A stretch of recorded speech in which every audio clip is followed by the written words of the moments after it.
Boa noite, meus irmãos, minhas irmãs. Estamos aqui reunidos hoje, mais uma vez, primeiro sábado de novembro, para refletirmos com base no Evangelho de Nosso Senhor Jesus Cristo, que não pode faltar nas nossas vidas. Sempre temos que ler, refletir, reler, meditar, para que possamos assimilar de maneira correta as palavras que Jesus proferiu, que os seus apóstolos registraram, graças a Deus, em nosso benefício.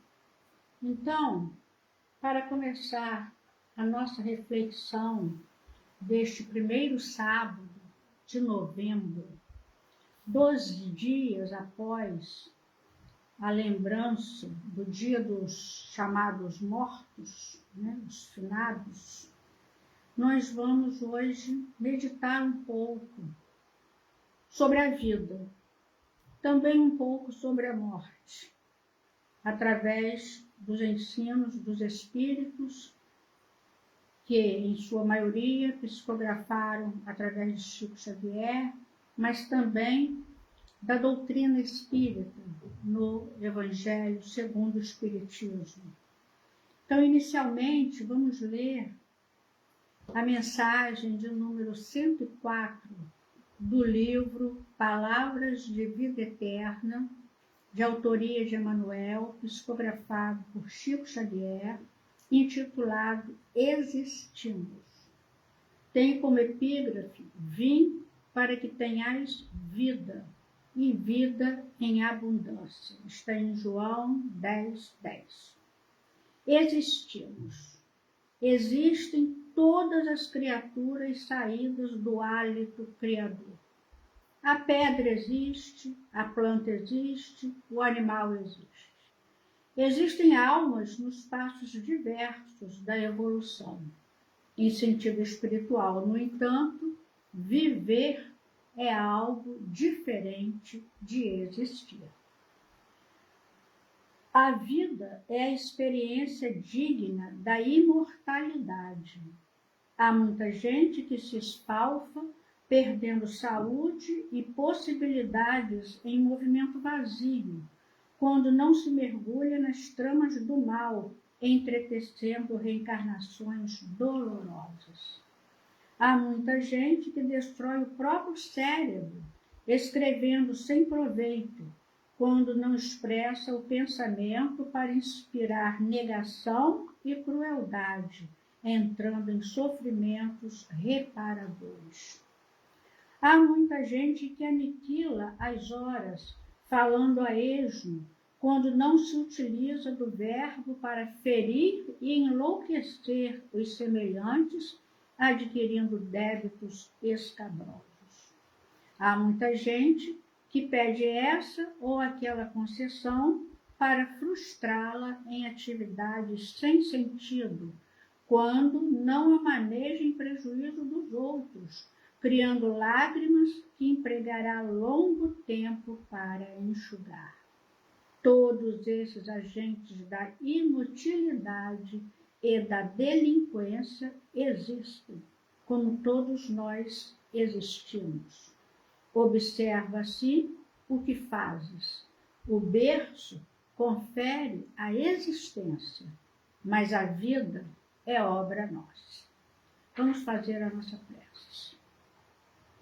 Jesus, nosso amado Mestre, nosso Senhor, por mais, Senhor, que repitamos as nossas palavras de gratidão e reconhecimento, é difícil alcançar realmente o quanto ainda devemos à tua misericórdia, ao amor e misericórdia do Pai Celestial, que enviou o seu Filho amado para nos salvar, para nos dar a vida e a vida em abundância. Mas continuamos repetindo: obrigado, Jesus.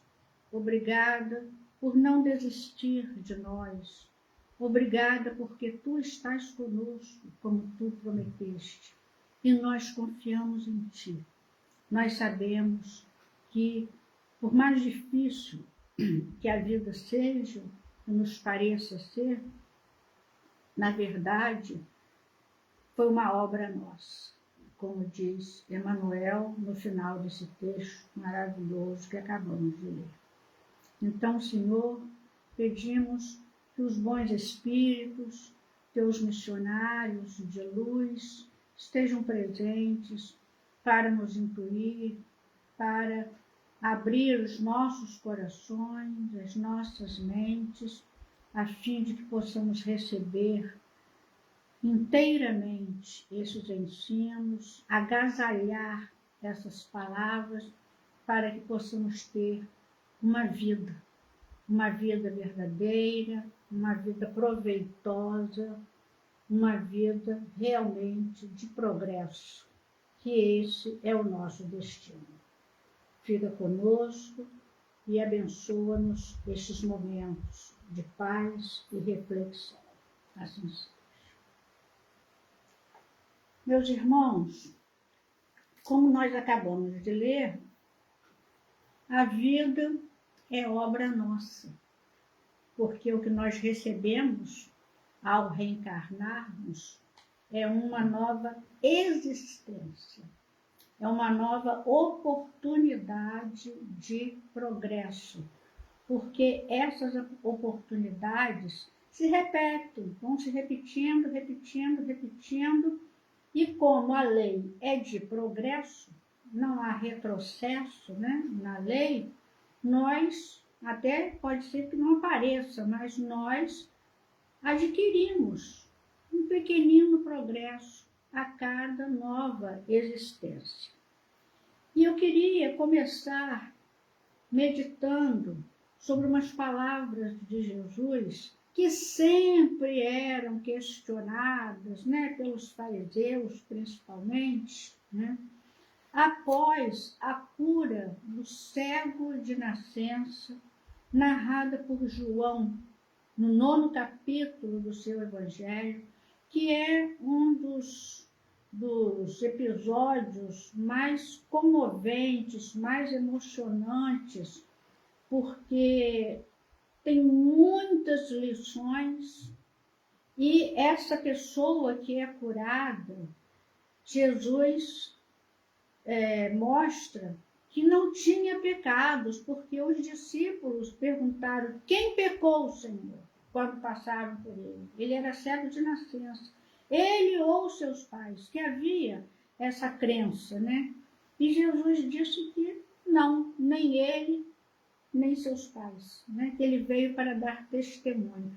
E cumpriu, e deu o testemunho, apesar de todas as ameaças, apesar de todas as circunstâncias aparentemente negativas, ele continuou dizendo que quem o havia curado era Jesus, que ele não conhecia, porque era cego, e eles perguntavam: mas quem é? Não sei, eu era cego, eu não vi, porque eu era cego, mas foi ele. Então, nem os seus pais, né? É uma coisa assim que choca um pouco. Nem seus pais tiveram a coragem que ele teve de dizer sim, foi Jesus, porque havia a ameaça já de que quem confessasse alguma coisa em favor de Jesus, atribuísse algum chamado milagre de Jesus, seria expulso da sinagoga. E ele não estava se importando, porque ele era cego. E ele fala: não sei, de uma coisa eu sei, eu era cego e agora vejo. E o maltrataram, xingaram, né? E expulsaram da sinagoga. E ele não estava se importando com nada disso. E Jesus, sabendo, narra João, né, que ele tinha sido expulso da sinagoga, busca-o e faz uma pergunta básica para a nossa vida: crês tu no Filho do Homem? E ele responde: quem é ele, Senhor, para que nele creia? Ele nem sabia que ele estava falando com Jesus. E ele não queria saber quem era por curiosidade. Ele queria saber para poder seguir Jesus. Porque ele era, na verdade, um discípulo de Jesus, um espírito escolhido na espiritualidade, que reencarnou nesse sacrifício de 30 e tantos anos cego, esmolando para dar o grande testemunho. Então, ele não era um espírito qualquer, né? Era um espírito diferente, né? Quem é ele, Senhor, para que nele creia? E disse-lhe Jesus: já ouviste, e é ele quem fala contigo. Imaginem a beleza desse encontro. Disse o homem: creio, Senhor, e o adorou. Né? Então a gente vê que a partir daquele momento ele estava sempre junto com Jesus. E aí Jesus dá a lição. Prosseguiu então Jesus: eu vim a este mundo para juízo, a fim de que os que não veem, vejam, e os que veem se tornem cegos. Jesus, às vezes, usava muitas simbologias. E os fariseus, não os escribas, não compreendiam ou não queriam compreender, ou só queriam questionar, E aí alguns fariseus que ali estavam com ele, ouvindo isso, perguntaram: porventura somos nós também cegos? Quer dizer, você curou um cego, mas você não veio para nós porque nós não somos cegos? Ou você está nos chamando de cegos? Porventura somos nós também cegos? E aí Jesus responde: se fosseis cegos, materialmente, não teríeis pecado, mas como agora dizeis, nós vemos, permanece o vosso pecado. Porque eles nem eram cegos materialmente e agora nem mais ignoravam o poder de Jesus. Eles tinham visto o poder de Jesus, eles tinham presenciado. Isso é seríssimo, porque muitos de nós, depois que vemos o que aconteceu conosco, com as pessoas, com os amigos, com os vizinhos, com a proteção, com a salvação, nós esquecemos, nós ignoramos, nós negamos muitas vezes. Então, é importantíssima essa resposta que Jesus deu aos fariseus. Agora, se fosseis cegos, não teríeis pecado, mas como agora dizeis, nós vemos, permanece o vosso pecado. Eles perderam uma grande oportunidade de, naquela hora, ficarem livres do seu pecado. Se eles reconhecessem Jesus como aquele que tinha o poder realmente de curar corpo e alma. E Emmanuel continua fazendo essa diferença entre vida e existência, mas antes disso, eu quero lembrar uma outra situação semelhante a essa, porque os fariseus questionam ironicamente: então nós somos cegos? Porventura nós somos cegos também? E tem outra passagem logo a seguir, no capítulo 10 de João, é João que narra, só João narra o 9 e só João narra aqui o 10, que é outra situação semelhante, quando Jesus fala a parábola do bom pastor. Porque ele fala assim: o ladrão não vem senão para roubar, matar e destruir. Eu vim para que tenham vida e a tenham em abundância. Ora, ele estava falando para os mortos? Então, seria o caso de, se tivesse alguém semelhante aos fariseus, com o mesmo sentimento questionador, irônico, não entendi o que você está falando. Por acaso, você está falando o quê? Nós estamos vivos? Está nos chamando de mortos? Seria uma adaptação, né? Está nos chamando de cegos? E agora, está nos chamando de mortos? Porque Jesus fala, eu sou o bom pastor, né? Antes fala, eu vim para que tenham vida e a tenham em abundância. Ele está falando para as pessoas que estavam ali encarnadas, quer dizer, chamados vivos. E diz que veio para que tenham vida, então eles não tinham vida, né? Então as pessoas não entendiam ou não queriam entender o significado mais profundo das palavras que Jesus dizia. E ele continua, eu sou o bom pastor. O bom pastor dá a sua vida pelas ovelhas. Mas o que é mercenário e não pastor, de quem não são as ovelhas, vendo vir o lobo, deixa as ovelhas e foge. O lobo as arrebata e dispersa. Ora, o mercenário foge, porque é mercenário e não se importa com as ovelhas. Eu sou o bom pastor. Conheço as minhas ovelhas e elas me conhecem.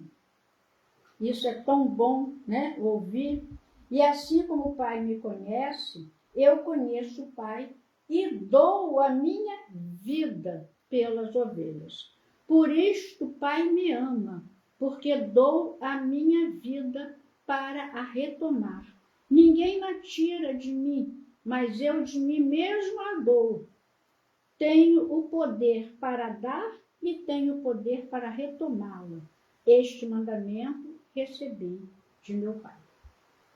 Então, é semelhante à situação, né? Tanto ele falar que veio para que os que veem não vejam, e os que não veem vejam, como para aqueles que estão vivos, entre aspas, né? Recebam a vida, que é a vida no sentido espiritual. E no livro Coragem, Emmanuel, eu não vou ler o texto todo, no capítulo 32, intitulado Vida e Morte, Emmanuel faz um paralelo entre vida e morte. Nós já havíamos lido aqui a diferença de existir e viver. E aqui ele faz a diferença de vida com morte. A vida é luz, doação, alegria e movimento. A morte é sombra, egoísmo, desalento e inércia. Analisa as forças vivas que te rodeiam e observarás a natureza desfazer-se em cânticos de trabalho e de amor, assegurando-te bem-estar. É a árvore a crescer na produção intensiva, o manancial em atividade constante para garantir sua existência, a atmosfera a refazer sem cessar os elementos com que te preserva a saúde, o equilíbrio, e assim ele vai dando, né, vários exemplos. Mas, não longe de ti, podes ver igualmente a morte. No poço estagnado, em que as águas se corrompem, na enxada inútil, que a ferrugem devora, no fruto desaproveitado, que a corrupção desagrega. Depende de ti acordar e viver, valorizando o tempo que o Senhor te confere, estendendo o dom de ajudar, de aprender, amar e servir. Então, Emmanuel está falando aqui para nós, entre aspas, vivos, mas ele fala, depende de ti acordar e viver. Então, é porque nessa situação de estagnação, de inércia, sem trabalho, sem aproveitamento, nós não estamos vivos.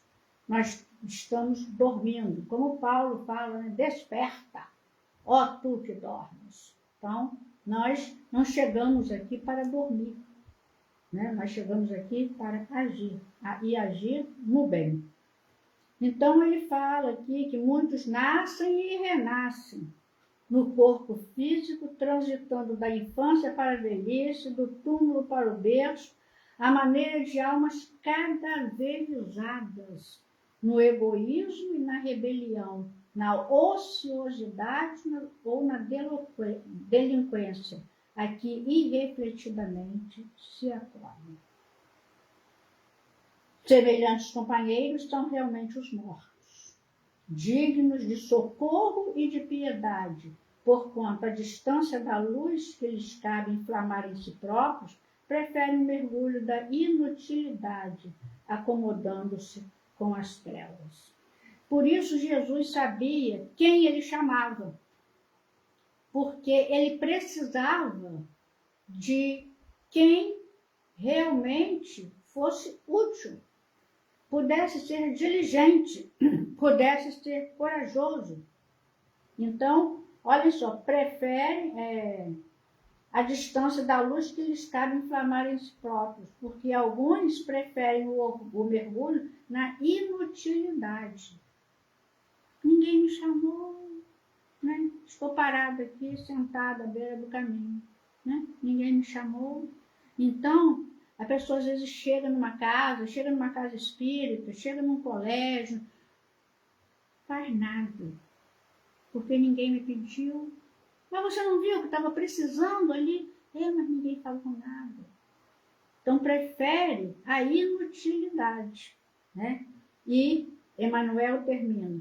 Lembra-te dos talentos com que Deus te enobrece o sentimento e o raciocínio, o cérebro e o coração, e fazendo verter a glória do bem, através de teu verbo e de tuas mãos, desperta e vive. É o que Paulo, né, tinha falado. Para que das experiências fragmentárias do aprendizado humano, possas um dia alçar voo firme em direção à vida eterna. Porque nossas experiências são fragmentárias mesmo. Um dia a gente faz uma coisinha, outro dia faz outro, né? Mas vai fazendo aos pouquinhos, vai fazendo o possível, o que está ao nosso alcance.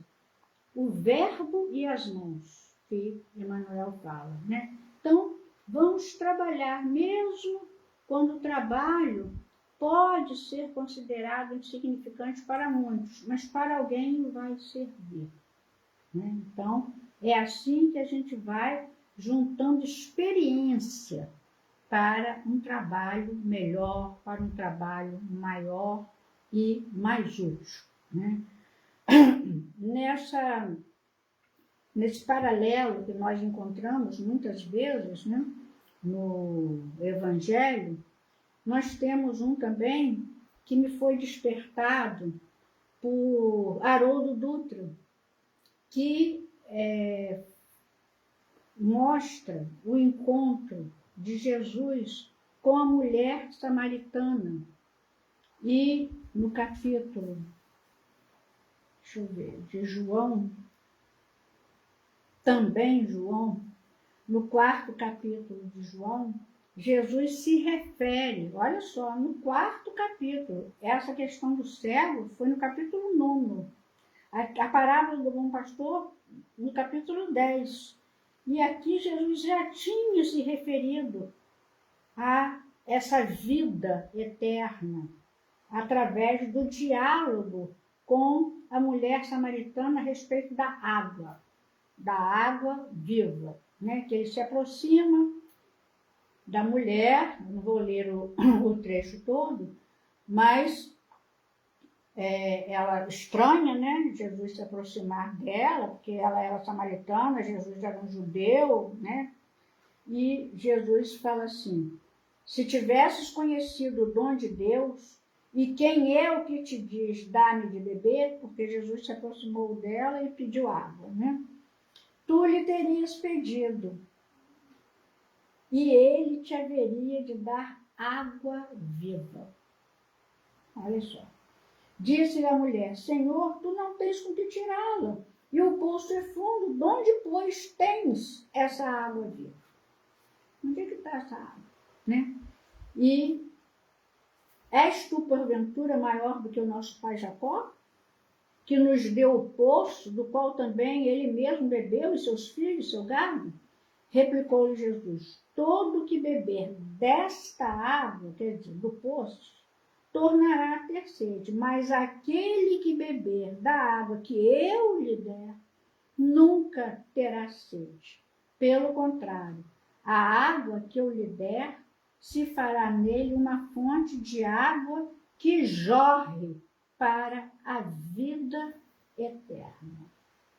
E Haroldo Dutra, professor Haroldo Dutra, no seu conhecimento do Evangelho, na sua sabedoria, ele faz uma análise mostrando que a água viva é aquela que não se armazena, não se guarda em poço, em pote, né? Não se estagna, é a água que jorra. Jacó constrói poços, mas a água viva santifica a criatura porque vem do amor infinito de Deus. Aliás, Jesus falou isso também, né? Porque vem do amor infinito de Deus.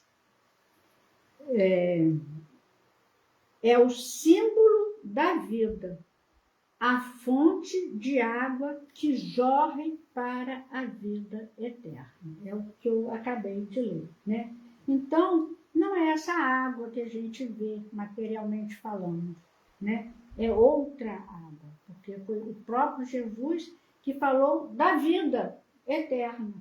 Então, quem bebe a água do poço, nós aqui bebemos a água do garrafão, a água do filtro, né? A água da garrafa, né? Nós voltamos a ter sede e vamos um dia desencarnar. Não é essa água que nos conduz à vida eterna, não é. A água que realmente, né, jorra para a vida eterna é a água viva oferecida pelo Cristo. É a água que ele oferece à mulher samaritana. E ela entende isso e começa a ser uma divulgadora do Evangelho. Ela sai falando, venham ver o homem que disse tudo da minha vida, que conhece tudo. Ela saiu, ela não guardou para si, não teve vergonha, apesar de ser uma samaritana. E ele, um judeu, né? Então, é importante, porque Jesus, às vezes, se aproximava da pessoa que ele via que seria a pessoa indicada para transmitir um ensinamento, para ser testemunha, para falar alguma coisa, fazer alguma coisa. Ele sabia a quem ele ia. Por isso ele se aproxima dessa mulher samaritana. Além de mulher samaritana, ele, um homem judeu, que foi o que ela estranhou no início, né? Mas foi ali na hora, uma pessoa escolhida por ele, né? Capaz de deixar os seus preconceitos para divulgar o poder de Jesus, para divulgar a condição de Jesus, do que ele poderia fazer e a que ele veio, né? Então, Jesus chamava, por vários meios, algumas pessoas, porque era necessário, né, que o Evangelho fosse divulgado, como ainda é necessário. Quantas pessoas não conhecem? Quantas pessoas não conhecem, né? Então, é importante que nós que lemos, que estudamos, que frequentamos, né, que temos livros, que ouvimos palestras, é necessário que nós multipliquemos, que sejamos multiplicadores da presença de Jesus em nossa vida, da vinda de Jesus à Terra. Todos nós precisamos ser e fazer isso para que todos realmente se aproximem do Cristo e dos seus ensinamentos. Só assim nós vamos conseguir construir um mundo melhor. Só assim nós vamos mudar os nossos hábitos fúnebres que nos levam à morte, né? E transformá-los em atos, palavras, sentimentos, pensamentos em atos de vida que nos fazem alcançar a vida eterna. Jesus veio, Jesus falou, Jesus fez, realizou tudo o que ele queria. Mas quantas vezes ele se lamentou? Quantas vezes? Né? Ele mesmo falou que às vezes a gente não podia suportar tudo, né? Tenho muito ainda para vos falar, mas vós não podeis suportar. Então, é necessário que aqueles que estão, principalmente agora, nessa fase dificílima que estamos vivenciando, né, de início de transição planetária, com tantas coisas inimagináveis acontecendo, né, nós precisamos ser firmes no Evangelho, precisamos ser firmes na nossa fé, não podemos desistir. Já pensaram se os apóstolos tivessem desistido? Hoje nós não estaríamos aqui comentando o Evangelho, simplesmente. Não teríamos acesso, porque Jesus não deixou nada escrito. Quem escreveu? Os apóstolos. Os apóstolos escreveram, se sacrificaram. Né? Então, nós precisamos ser discípulos. Se ainda não conseguimos ser apóstolos, que sejamos discípulos de Jesus. Que falemos sobre Jesus. Que esclareçamos os conceitos errados que muitos, né, passam. Né? Que sejamos humildes diante dos ensinos, porque muitas pessoas se revoltam e querem mudar os evangelhos, querem mudar Kardec, porque Kardec é o codificador da doutrina do Cristo. Né? É o consolador prometido por Jesus, que é a doutrina espírita. Kardec veio, né, tá lá num conto maravilhoso narrado pelo irmão X, no Crônicas, esqueci, Cartas e Crônicas, né, da importância de Kardec, né, quando ele estava para reencarnar, né, de que alturas ele veio para codificar aqueles ensinos que já estavam chegando, mas que estavam embaralhados. Né? E ele, com seu exemplo, com seu esforço, com a sua perseverança, com seu sacrifício, ele conseguiu fazer, e com a sua sintonia perfeita com todos aqueles espíritos, que não foi só Kardec. Né? Nós vemos no início dos livros, principalmente do Evangelho segundo o Espiritismo, os espíritos que fizeram parte da codificação. São espíritos, não são espíritos quaisquer, não. Então, as pessoas às vezes não querem se adaptar ao Evangelho segundo o Espiritismo, né? As palavras de Kardec, dizendo que Kardec está ultrapassado. Então, Jesus está ultrapassado? Porque o que Kardec passa para nós, auxiliado por toda essa pleiade de espíritos iluminados, cai de moda? Então, nós precisamos entender que nós temos que nos esforçar, é porque o que está ali é difícil para nós realizarmos, pela nossa inferioridade. Então, a gente quer mudar. A gente quer mudar para ficar mais fácil, né? Para parecer que somos cristãos, que somos espíritos, parecer. Mas a quem nós estamos querendo enganar? A sociedade? Porque enganar a Jesus nós não enganamos. Né? Então, nós precisamos fazer um esforço hercúleo, realmente, para seguir e não nos revoltarmos e pararmos no meio do caminho. Não adianta parar no meio do caminho. E muito menos ter a audácia de desmentir Kardec, desfazer o que nós lemos no Evangelho segundo o Espiritismo e no Livro dos Espíritos. Isso é uma ousadia das almas incompetentes de promover a sua autoevolução. Então, nós temos exemplos vários, sacrifícios vários de pessoas que realmente conseguiram. Então, eu cito aqui 3 exemplos de personagens reais que estão no Evangelho, que estão nos romances, que estão nos contos, né, psicografados por Chico Xavier, que são Madalena, Maria de Magdala, Saulo de Tarso e Lázaro.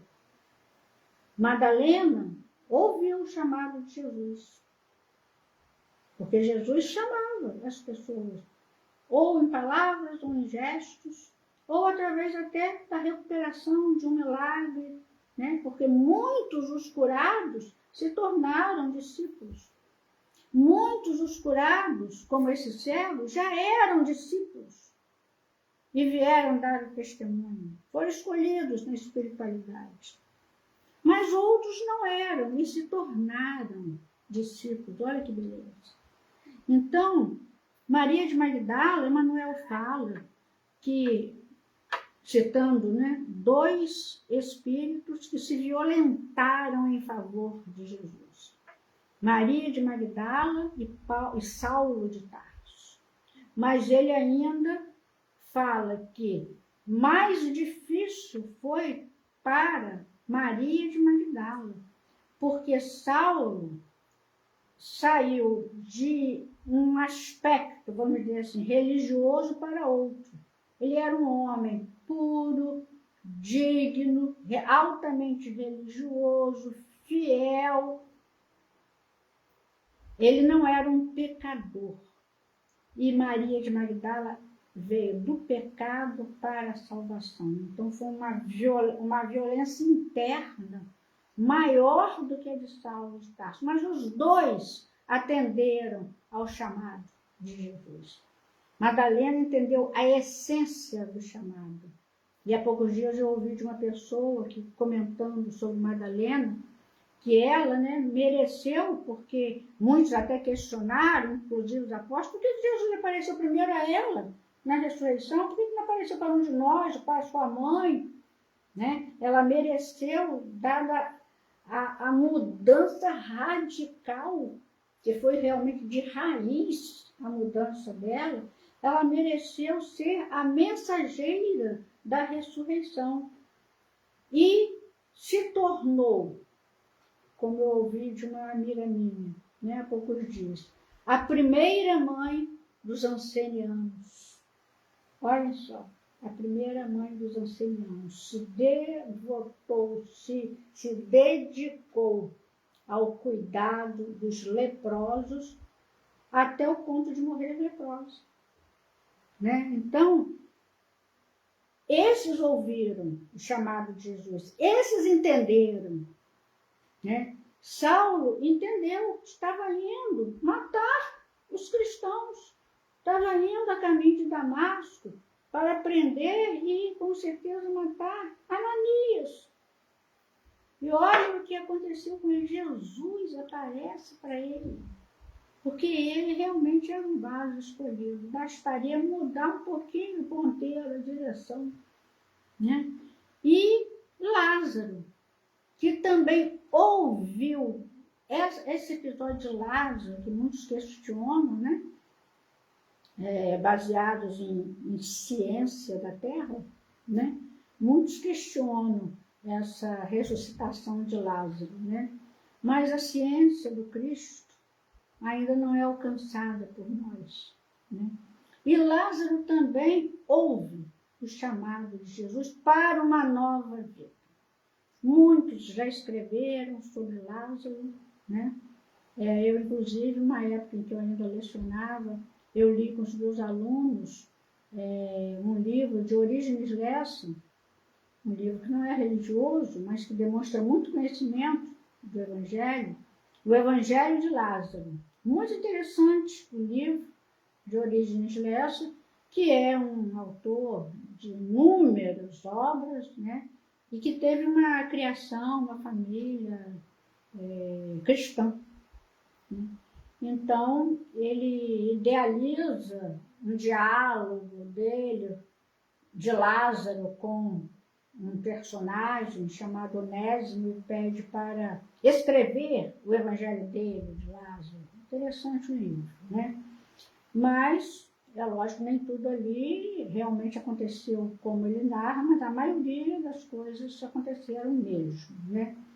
E Lázaro foi chamado, mas foi chamado de dentro do sepulcro. E existe esse livro aqui, intitulado Lázaro, Redivivo, do irmão X, cujo prefácio, vou ler para vocês. Eu fiquei procurando no índice, cadê o capítulo, mas é o prefácio, intitulado Lázaro Redivivo. Olhem o que o irmão X, através de Chico Xavier, escreve. Conta-se que Lázaro de Betânia, depois de abandonar o sepulcro, experimentou certo dia fortes saudades do templo, tornando ao santuário de Jerusalém para o culto da gentileza, da camaradagem, embora estivesse de coração renovado, distante das tricas infindáveis do sacerdócio. Então a gente já vê que ele voltou para uma vida diferente, né? Penetrando o átrio, porém, reconheceu a hostilidade geral. Abiúde e Efraim, fariseus rigoristas, miraram-no com desdém e clamaram: é morto, é morto! Voltou do túmulo, insultando a lei. Ambos os representantes do farisaísmo teocrático demandaram os lugares sagrados, onde se venerava o Santo dos Santos, um deslumbramento de ouro e prata, marfim e madeiras preciosas, tecidos raros e perfumes orientais, espalhando a notícia. Lázaro de Betânia, o morto que regressara da cova, zombando da lei e dos profetas, trazia ali afrontosa presença aos pais da raça, que ele não podia mais frequentar o templo, que era uma afronta. Foi o bastante para revolucionar fileiras compactas de adoradores que oravam e sacrificavam, supondo-se nas boas graças do Altíssimo. Escribas acorreram apressados, pronunciando longos e complicados discursos. Sacerdotes vieram furiosos e rígidos, lançando maldições, e aprendizes dos mistérios, com zelo vestalino, chegaram de punhos cerrados, expulsando o irreverente. Fora, fora, vai para os infernos, os mortos não falam. Feiticeiro, a lei te condena. Lázaro contemplava o quadro surpreendido. Observava amigos da infância, vociferando anátemas, escribas que ele admirava com sincero apreço, vomitando palavras injuriosas. Os companheiros irados passaram da palavra à ação. Saraivadas de pedras começaram a cair em derredor do redivivo. E não contente com isso, o arguto Absalão, velha raposa da casuística, segurou pela túnica, propondo-se encaminhar aos juízes do Sinédrio para sentença condenatória depois de inquérito humilhante. O irmão de Marta e Maria, contudo, fixou os circunstantes de olhar firme e lúcido e bradou sem ódio: fariseus, escribas, sacerdotes, adoradores da lei e filhos de Israel, aquele que me deu a vida tem suficiente poder para dar-vos a morte. Aquele que me deu a vida. Estupor e silêncio seguiram-lhe a palavra.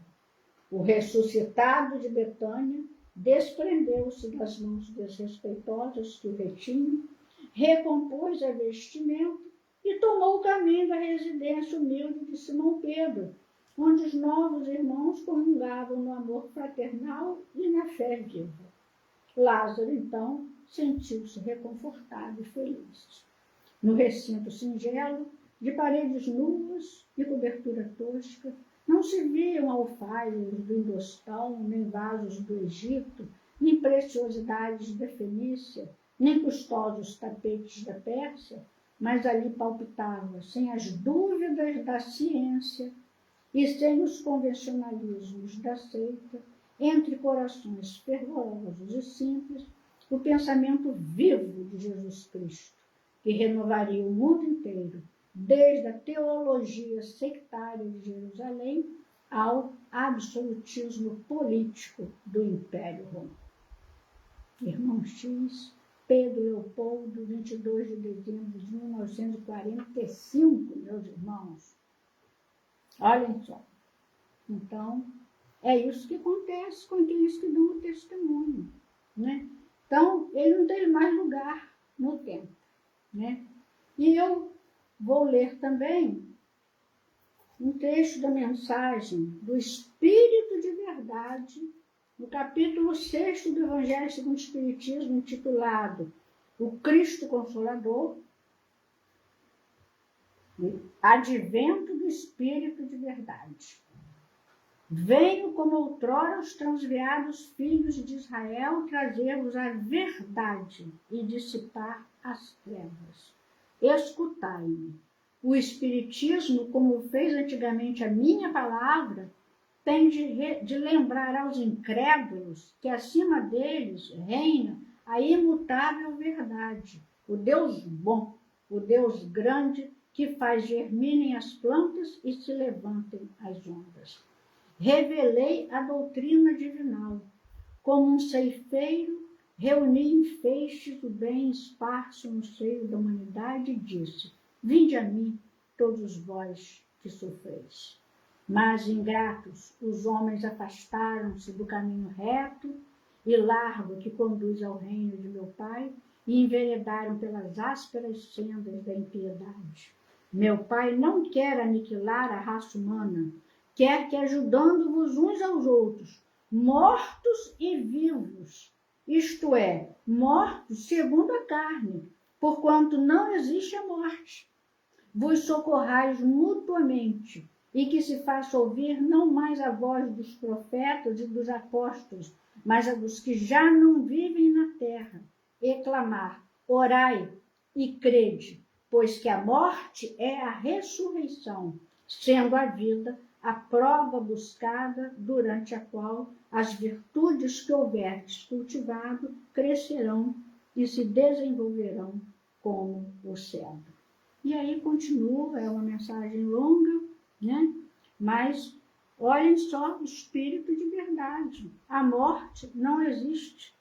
A morte é a ressurreição, sendo a vida a prova buscada, durante a qual as virtudes que houverdes cultivado crescerão e se desenvolverão como crendo. Nós esquecemos das nossas escolhas no plano espiritual. Nos colocamos pedindo perdão, de joelhos, quero ir, quero vir, quero voltar nessa cidade, nessa família, com as pessoas, chegamos aqui esquecendo tudo. E o ódio, e a preguiça, e o ciúme, e a revolta, e a avareza continuam reinando sobre nós. Enfim, vamos terminar com um texto maravilhoso, meus irmãos, porque nós estamos aqui em lembrança do dia de finados. E eu trago para todos nós um dos maravilhosos textos do livro do professor Clóvis Tavares, De Jesus para os que Sofrem, capítulo 3, intitulado Consolação no Cemitério.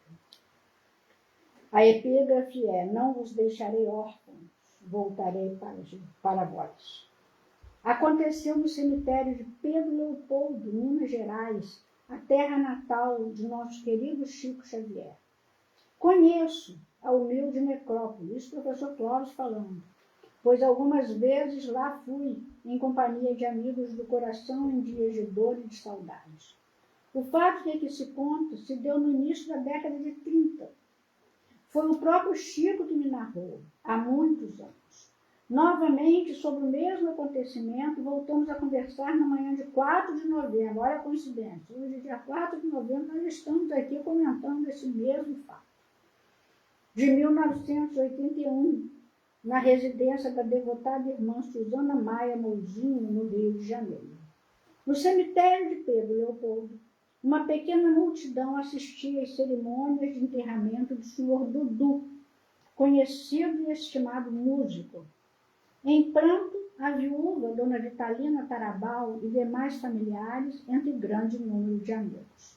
As músicas dolentes, executadas pela banda musical de Pedro Leopoldo, espalhavam na paisagem de crepúsculo vibrações de tristeza e de saudade. Ao longe, o sino da igreja ecoava melancoliamente seus lamentos. Um ambiente de dor se fizera no vasto recinto da necrópole. Os companheiros daquele que partira ainda faziam vibrar naquele entardecer os sons lamentosos de seus instrumentos, traduzindo as saudades da corporação musical e dos amigos que ficavam. Chico Xavier, amigo da família, em lágrimas, também ali estava. Terminaram os ofícios fúnebres. Foi então que um sacerdote aproximou-se do médium e indagou respeitoso: é você, Chico Xavier, o que recebe mensagens do além? Sim, respondeu o humilde e acanhado jovem medianeiro àquela época, no início do seu abençoado ministério. O sacerdote diz então de chofre, embora sem caráter de desafio: gostaria que você recebesse aqui no cemitério uma poesia para mim. Chico explica-lhe, com aquela simplicidade das almas sinceras, a dificuldade da psicografia, sim, de repente, sem preparação. Mas o padre insiste e entrega-lhe papel e lápis. Humilde, como sempre, encantadoramente humilde, Chico limita-se a acrescentar sem mais resistência: vamos ver, padre, se Deus nos ajudar.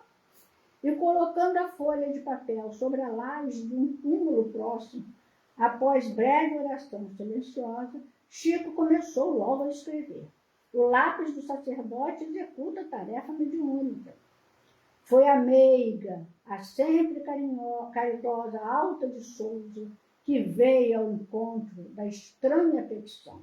Veio e escreveu, a céu aberto, o lápis a correr celeremente. Adeus é o título do soneto, posteriormente incluído no majestoso Parnaso de Além-Túmulo. O sino planja em terna suavidade no ambiente balsâmico da igreja. Entre as naves, no altar em tudo adeja o perfume dos goivos da saudade. Geme a viuvez, lamenta a sua orfandade, e a alma que regressou do exílio beija a luz que resplandece, que viceja na catedral azul da imensidade. Adeus, terra das minhas desventuras. Adeus, amados meus, diz nas alturas a alma liberta, o azul do céu singrando. Adeus, choram as rosas desfolhadas. Adeus, clamam as vozes desoladas de quem ficou no exílio soluçando. Chico me acrescentou ainda que o sacerdote, sem poder esconder sua emoção, embora silenciosa, fez questão de ficar com uma cópia dos versos admiráveis da carinhosa mensageira espiritual. Cumpre-se a promessa do Senhor: não vos deixarei órfãos. Realmente, agora vem um comentário do professor Clóvis que também nos toca muito o coração. Realmente, por toda parte, sua misericórdia se desdobra sobre as nossas necessidades. Em dias ensolarados, em horas cinzentas de dor, em noites de solidão e angústia, a compaixão está presente. No silêncio de nossos recantos de reflexão, na vastidão dos campos, sobre as ondas dos mares e acima das nuvens, nas favelas e nos cárceres, nos lares, nos sertões, nas necrópolis, no mundo inteiro e no grande além. Sim, os adeuses se repetem, as saudades vibram, choram os que partem saudosos, desfolham-se as próprias rosas, soluçam os que ficam. Não obstante prantos e despedidas, o Cristo Consolador, e a nossa querida Alta foi a mensageira de seu afeto e de sua lição, nos ensina a transformar saudades e dores em orações, tanto quanto nossas tristezas em serviço amoroso de auxílio junto às multidões que sofrem. Assim também o fez Paulo, o apóstolo. Transfigurou martírios e angústias que padeceu em novos impulsos de ajuda aos filhos do Calvário. Sentiu o divino conúbio da eternidade e do tempo, e de seu coração fez desabrochar um hino de santo louvor. Aí vem um trecho da segunda epístola aos Coríntios. Bendito seja o Deus e Pai de nosso Senhor Jesus Cristo, o Pai das misericórdias e o Deus de toda consolação, que nos consola em toda a nossa tribulação, para que também possamos consolar os que estiverem em alguma tribulação, com a consolação em que nós mesmos somos consolados de Deus. E termina o professor Clóvis. É por isso que os nossos olhos, se muito têm chorado, vão parando de chorar. E levantamos-nos, orando ainda e confiando sempre, mas aprendendo a multiplicar as bênçãos e a repartir o pão.